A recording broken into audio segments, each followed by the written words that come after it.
Hello students, welcome once again in lecture number 29 of Unit 12, Aldehydes, Ketones and Carboxylic Acid. As we know that in last two sessions we completed our portion is 12.9.1 reactions involving the cleavage of COH bond. So it means between O and H bond. And in these sections we mainly focus on the acidity of carboxylic acids and the effects of the substituents in the carboxylic acids, right? Now today we will start a new portion, is 12.9.2. And this portions, the title is like that, reactions involving cleavage of COH bond, means we have to break CO bond, okay? So in other meaning, it's a formation of functional derivatives. We know that four different derivatives of carboxylic acids. They are acid chloride, acid anhydride, ester and amide. So the preparations of these derivatives of this carboxylic acid with the help of this cleavage between C and O bond of carboxylic acids. So let us start the hydroxyl group of a carboxylic acid, like the hydroxyl group in alcohol, right? We know that once again the hydroxyl group of carboxylic acid COOH is almost like in the case of alcohol, so which can be replaced by a number of atoms. For example, this hydroxyl group is replaced when we studied about in the case of alcohol. So this hydroxyl group is replaced with the help of chlorine, with the help of OR dash, with the help of OOCR dash, with the help of NH2, right? So to form the acid chloride, ester, acid anhydride and amides, right, respectively. So these derivatives are collectively called as a functional derivatives of carboxylic acid, or they are the derivatives of the carboxylic acid. So let us start. The first point about the derivatives is the formation of anhydride. First we focus on the formation of anhydride. Means we have to prepare anhydride from carboxylic acid. Here in these portions we actions of heat in presence of P2O5. Action of heat in presence of phosphorus pentoxide, because phosphorus pentoxide is a dehydrating agent, or sometimes called as a hygroscopic agent too. So when carboxylic acid are heated in presence of a strong dehydrating agent, because phosphorus pentoxide is a strong dehydrating agent, or sometimes we call it as we take as a concentrated H2SO4 too. So acid anhydrides are obtained by eliminations of a molecule of water from two molecules of acid. So here in this case, first we have to take a CH3C double bond OH. We know that the name of this compound is acetic acid. Now the another mole of carboxylic acid. So when we have to take ethanoic acid. So ethanoic acid. So two molecules of ethanoic acid.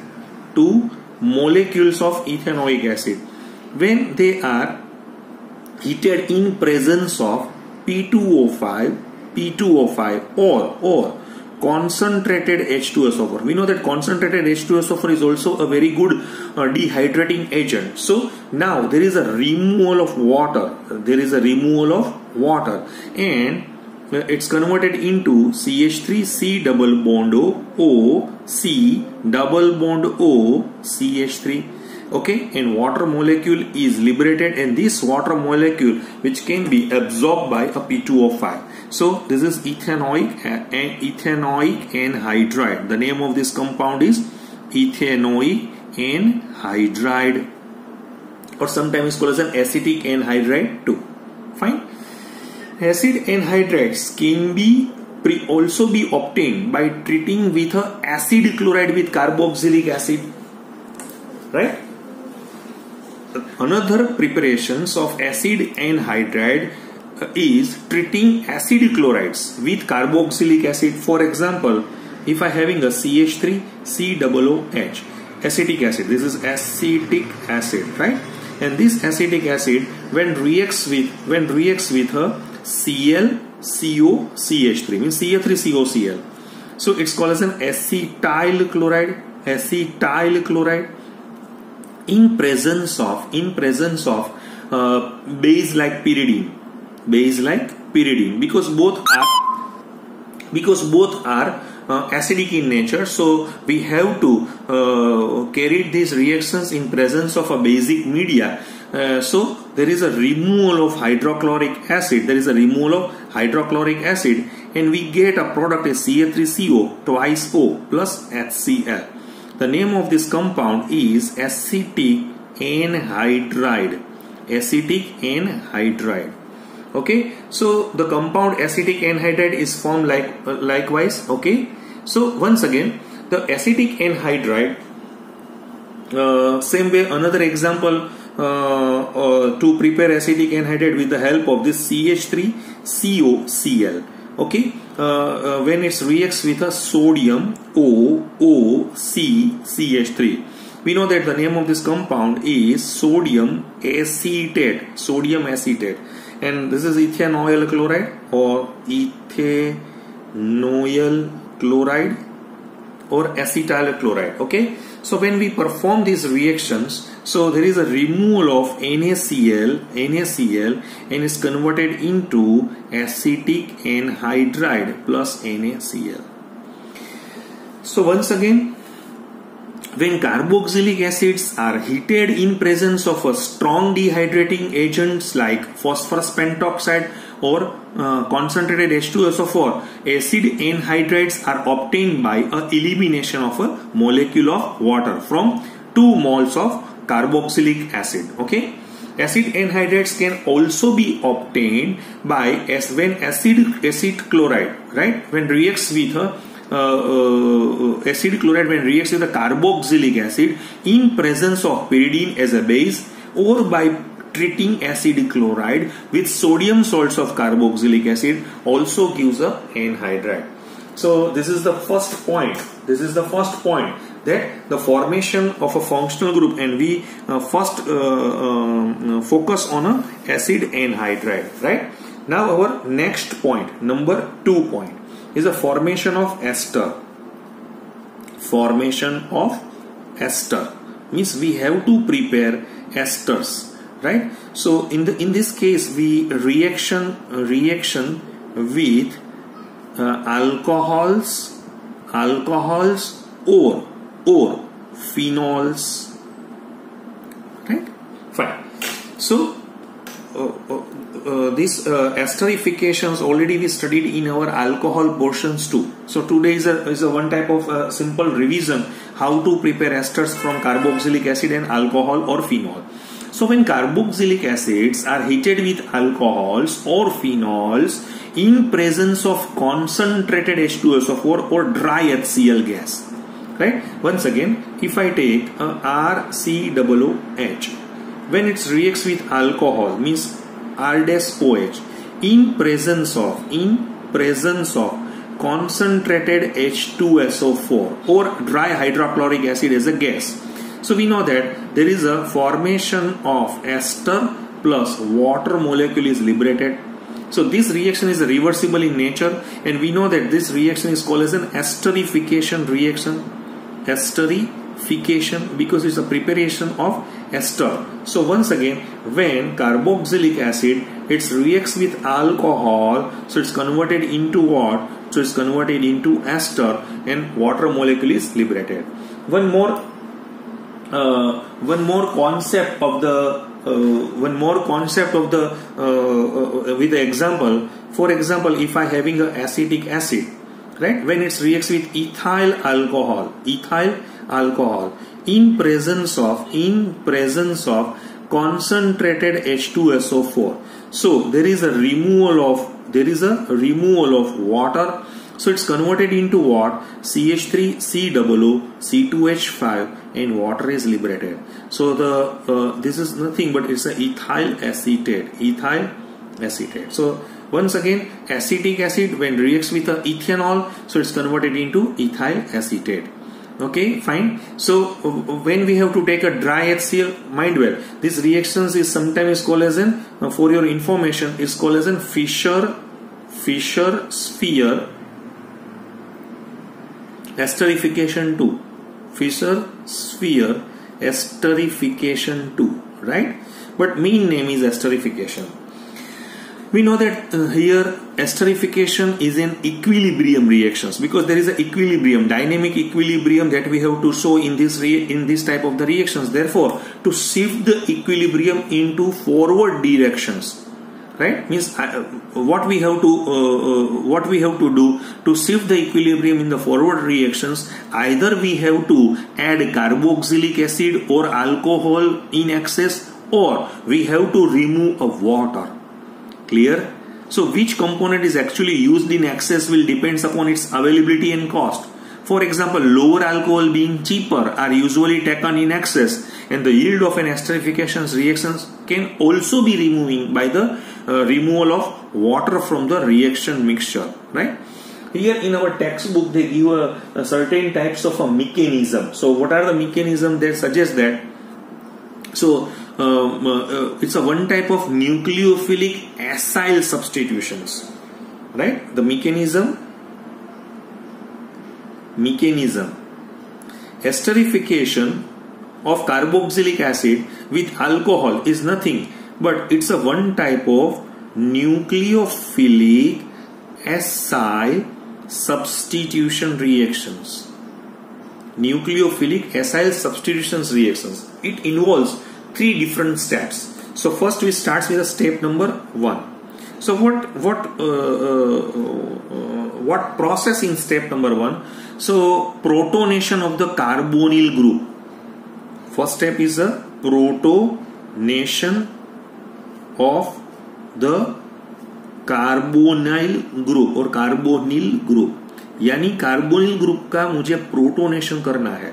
So in presence of mineral acids like H2SO4 or dry HCl, the carbonyl group of the carboxylic acid accept a proton to form a protonated carboxylic acid. वो क्या होगा? Hydrochloric है, जैसे मैं आपको यहाँ पे दिखा रहा हूं. मेरे पास है R है, C है, यहाँ पे डबल बॉन्ड O है, ठीक है.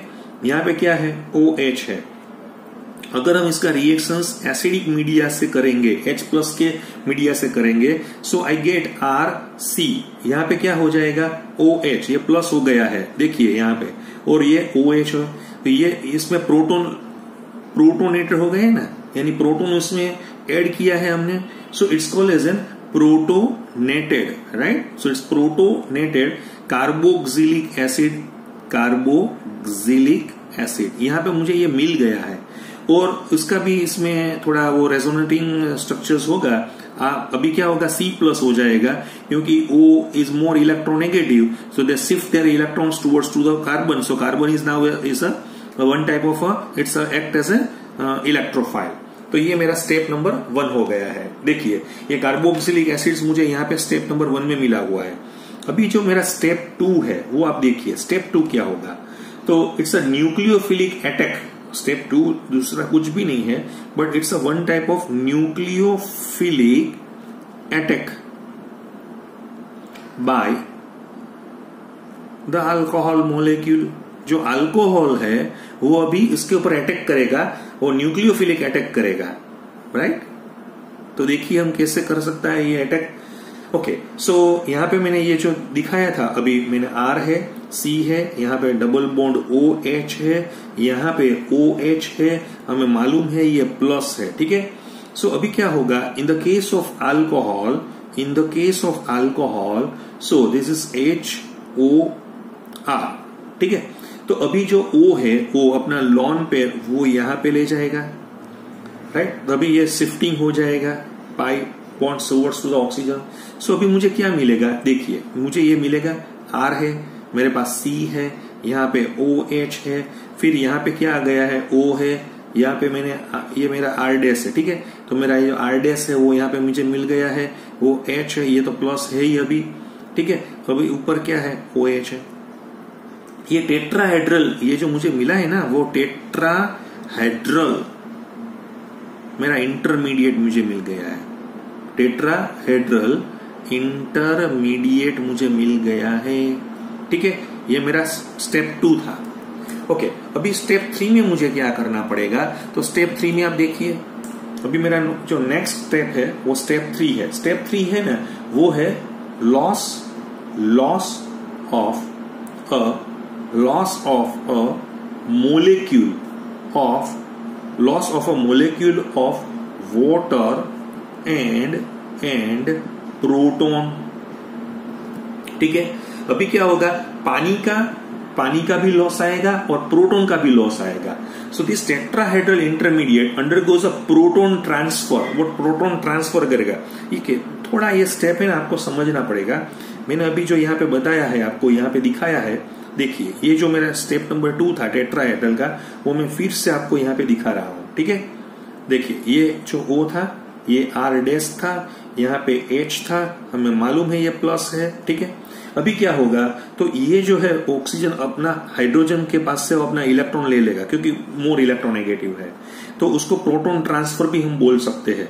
ठीक है, देखिए, सो ये है प्रोटॉन ट्रांसफर हुआ है यहाँ पे, और वो जो प्रोटॉन ट्रांसफर हुआ है वो किस तरह से हो रहा है, देखिए R है, C है, देखिए यहाँ पे क्या है, OH है, फिर यहाँ पे मुझे क्या मिला है, तो कि O+H2 है, और यहाँ पे मुझे देखिए ये मुझे मिल रहा है, ठीक है, R' यहाँ पे मिल गया मुझे।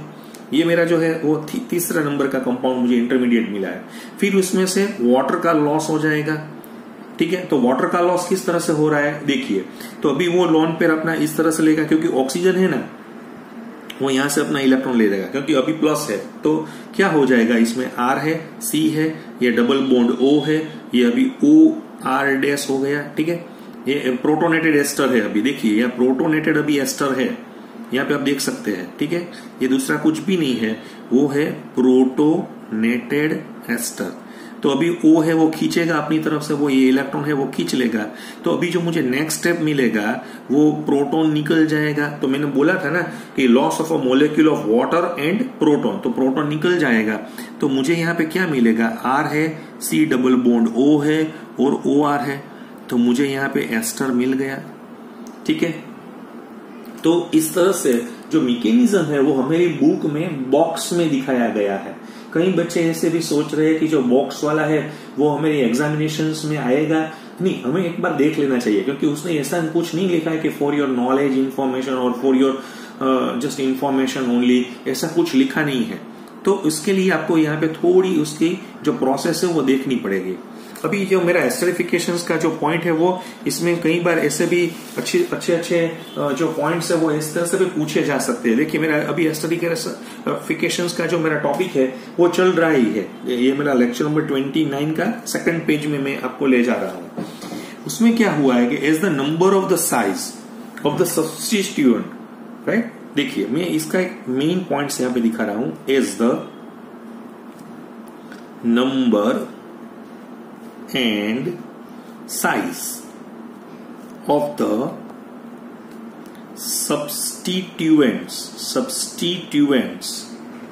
around the COOH group, around the COOH or OH in alcohols increases। जैसे जैसे COOH कार्बोक्सिलिक एसिड या अल्कोहल में जो R है मेरा R, उसका साइज बढ़ेगा या उसका नंबर बढ़ेगा। ठीक है, देखिए आप, increases the rate of esterification, the rate of esterification slows down, वो थोड़ा कम हो जाएगा उसका रेट। कैसे कम हो जा रहा है, देखिए मैं आपको एसिड्स बता रहा हूं। जैसे फॉर्मिक एसिड है ना, तो बहुत फास्ट, क्योंकि इसमें स्टीयरिक हिंड्रेंस ही नहीं है। फिर मुझे क्या, देखिए मैं ये एसिडिक एसिड है, तो इसमें क्या हुआ, उसका मिथाइल ग्रुप बढ़ गया है। ठीक है, अभी मैं आपको दिखा रहा हूं, CH3 ट्वाइस CHCOOH है, तो 2 मिथाइल आ गए, इंडक्टिव इफेक्ट बढ़ रही है। CH3 थ्राइस है और यहाँ पे C है, COOH, उसकी एसिडिटी कम हो जा रही है। एसिडिटी कम होने की वजह से उसका रेट ऑफ रिएक्शंस कम हो रहा है। Same way in the case of alcohols, तो मैं यहाँ पे मिथेनॉल, तो it's a very good primary alcohol. देखिए यहाँ पे मैंने यहाँ पे डाला हुआ है इथेनॉल है, यहाँ पे मैं यहाँ पे ले रहा हूँ सेकेंडरी अल्कोहल, मैं यहाँ पे ले रहा हूँ सेकेंडरी अल्कोहल, और यहाँ पे मैंने टर्शरी अल्कोहल डाला हुआ है। देखिए ये जो दोनों मैंने दिखाए थे ये दोनों प्राइमरी थे, लेकिन ये सेकेंडरी था, ये टर्शरी था। So once again, as the number in the size of the substituent around the COOH group or the OH group in alcohol increase, the rate of esterification slows down, वो slow हो जाएगा। ठीक है, आपको सभी को पता चल गया कि क्या हुआ है इसमें। तो ये जो मैंने आपको यहाँ पे दिखाया हुआ है वो है फॉर्मेशन ऑफ एस्टर्स का जो पॉइंट है, जो हमारी बुक में हमें बताया हुआ है। तो मैंने यहाँ पे थोड़ा उसको डिटेल में समझाने की आपके साथ मैंने यहाँ थोड़ी कोशिश की हुई है। ठीक है, अभी जो नेक्स्ट पॉइंट है वो है मेरा third point, and third point है is the formation of, third point मेरा है वो है फॉर्मेशन ऑफ एसिड क्लोराइड्स। अभी हम क्या बनाना चाहेंगे, एसिड क्लोराइड्स। ठीक है, वो किस तरह से बनाएंगे, तो reactions with either thionyl chloride और PCl5 और PCl3 से हम बनाएंगे। So carboxylic acid reacts with either thionyl chloride और phosphorus pentachloride और phosphorus trichloride to form acid chloride by the replacement of this hydroxyl group by chlorine atom। एकदम बिल्कुल easy है। देखिए यहाँ पे मैं दिखा रहा हूँ RCOOH है, when it's reacts with SOCl2 thionyl chloride है, तो it's ROCl plus SO2 gas है वो निकल जाएगा, हाइड्रोक्लोरिक एसिड भी गैस की वजह से निकल जाएगा। ये जो मैं कंपाउंड बता रहा हूं उसको हम थायोनाइल क्लोराइड बोल रहे हैं। अब देखिए मैंने अल्कोहल में भी एक बार बताया था। ठीक है, जैसे मेरे पास, मैं अभी एक और एग्जांपल यहाँ पे थोड़ा मैं अपनी तरह से दिखाना चाहता हूँ। मेरे पास RCOOH है, राइट। तो ये जो RCOOH है वो जैसे मैं किस तरह से दिखाऊं यहाँ पे, अब देखिए यहाँ पे Cl में डाल रहा हूँ, यहाँ बीच में मैं PCl3 डाल रहा हूँ और लास्ट में Cl है। देखिए यहाँ पे ऐसे कुछ कर देते हैं। ठीक है, तो जैसे मैंने यहाँ पे रिएक्शंस किया तो RCOCl मिल गया, ये POCl3 और ये हाइड्रोक्लोरिक एसिड निकल गया, ये उसको फॉस्फोरस ऑक्सीक्लोराइड हम बोल रहे हैं। तो सेम वे मैं तीसरा रिएक्शंस इस तरह से भी बता सकता हूँ। RCOOH है, when it reacts with PCl3, so it's converted into 3RCOCl plus H3PO3. ठीक है, so once again when we react thionyl chloride or phosphorus trichloride or phosphorus pentachloride, so it's converted to their respective acid chloride. But here thionyl chloride is preferred. हम thionyl chloride इसलिए लेना चाहते हैं क्योंकि other two products this SO2 and hydrochloric acid are gaseous and they escape the reactions mixtures making the purification of product easier. वो यहाँ से निकल जाएंगे, तो यही रहेगा, तो उसका प्यूरिफिकेशन करना इजी रहेगा। तो ये जो एडवांटेज है ये मेथड्स में ज्यादा दिखाई दे रहा है। वो भी हमने फिनोल में और अल्कोहल पोर्शंस में हमने देखा था। ठीक है, मैं अभी आपको फिर भी एक एग्जांपल्स यहाँ पे दिखाना चाहता हूँ। जैसे मेरे पास एसिटिक एसिड है, either they reacts with SOCl2 और PCl3 और PCl5, so it's converted into CH3COCl। अगर SOCl2 है तो क्या निकलेगा, SO2HCl। अगर PCl3 है तो क्या निकलेगा, H3PO3। ठीक है, और अगर PCl5 है तो क्या निकलेगा, POCl3, वो निकल जाएगा। इसमें कोई दिक्कत ही नहीं है, बहुत इजी रिएक्शंस है। तो देखिए आप, मैंने जो यहाँ पे वो मैंने तीसरा डेरिवेटिव्स भी यहाँ मैंने बता दिया है कि अभी चौथे डेरिवेटिव्स, क्योंकि उसके 4 डेरिवेटिव्स है, अभी हम यहाँ पे दिखाना चाहते हैं फॉर्मेशन ऑफ एमाइड्स। मीन्स हम एमाइड प्रिपेयर करना चाहते हैं। सिंपल है, एमाइड के लिए मुझे एमोनिया से उसका रिएक्शंस करना पड़ेगा, यानी रिएक्शंस विथ अमोनिया। ठीक है, किस तरह से मैं यहाँ पे दिखा रहा हूं, carboxylic acid when react with ammonia, तो पहले क्या होगा, उसका सॉल्ट यहाँ पे बनेगा, RCOO- NH4 का सॉल्ट मिलेगा।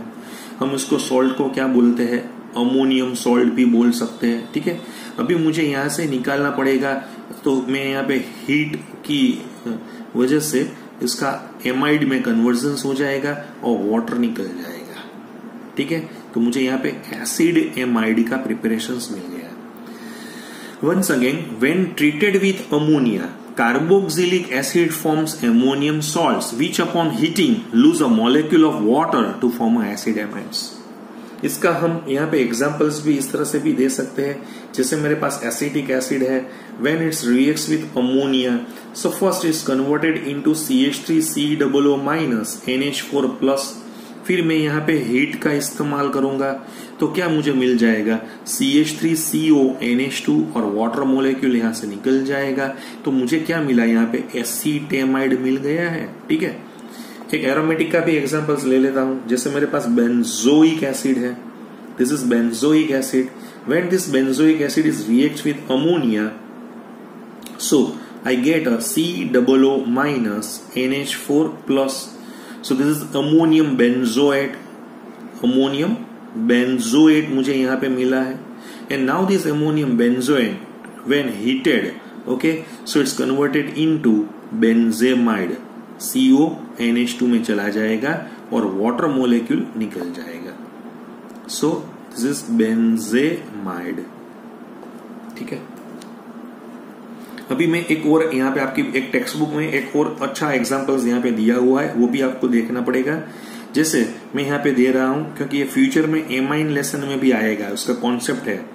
हमें मालूम है when 2COOH group are attached with a aromatic ring in adjacent positions, we call this it's a phthalic acid, it's a phthalic acid. So when this phthalic acid, so it's required a 2 mole of ammonia because there is a presence of 2COOH in phthalic acid. So first they form a salt of phthalic acid, right? So this salt is called as an ammonium phthalate. This is nothing but it's called as an ammonium phthalate. COO minus NH4 plus, COO minus NH4 plus. So ammonium phthalate.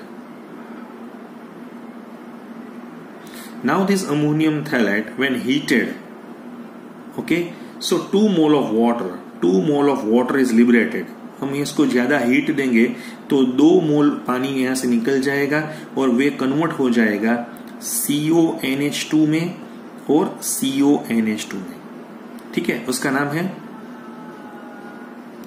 Phthalimide. क्या है इसका नाम? Phthalimide. देखिए बिल्कुल अभी मैं उसको ज्यादा हीट दूंगा, स्ट्रॉन्ग हीटिंग में यहाँ पे लगाऊंगा, स्ट्रॉन्ग हीटिंग में यहाँ पे लगा रहा हूं, तो क्या होगा, यहाँ से अमोनिया निकल जाएगा और मुझे जो कंपाउंड मिलेगा, जो यहाँ पे मुझे मिल रहा है, वो कुछ इस तरह से होगा ना। यहाँ पे C है, डबल बॉन्ड O है, सेम वे C है, डबल बॉन्ड O है और NH, और ये जो मुझे मिला है वो है थैलेमाइड।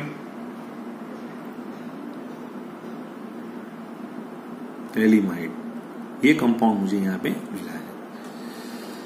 तो जो ये प्रोसेस है मैंने यहाँ पे आपको जो दिखाई है, तो it's a formations of amides. तो हमें जो हमारा आज का जो टॉपिक था 12.9.2 का, वो जो टॉपिक है वो mainly reactions involving the cleavage of COH bond में C और O के बीच में मिले। तो ज्यादा से ज्यादा उसमें क्या होगा, तो फॉर्मेशन ऑफ फंक्शनल डेरिवेटिव्स में ही चला जाएगा। तो इसमें हमने एनहाइड्रेट बनाए, एस्टर्स बनाए, एसिड क्लोराइड्स बनाए और एमाइड्स बनाए। आप सभी को मालूम है, अगर जो चारों डेरिवेटिव्स मैंने आपको अभी दिखा है उसमें सिंपल में इसका जो वाटर के साथ फिर से रिएक्शन कर दूंगा तो वो कार्बोक्सिलिक एसिड बैक मुझे मिल जाएगा। वो भी हमने आगे देखा था, ठीक है। वो जो प्रिपरेशंस वाला पोर्शंस था कि any acid chlorides when react with water और its hydrolysis with water with the help of either acidic media और basic media, so it's converted into their respective carboxylic acid. तो यहाँ पे आज हम खत्म करेंगे। नेक्स्ट जो पोर्शन है हमारा, वो जो हमारी टेक्स्ट बुक में दिया गया है वो 12.9.3 का, वो रिएक्शंस इन्वॉल्विंग COOH ग्रुप का है। तो वो हम नेक्स्ट लेक्चर में लेंगे। Thank you very much.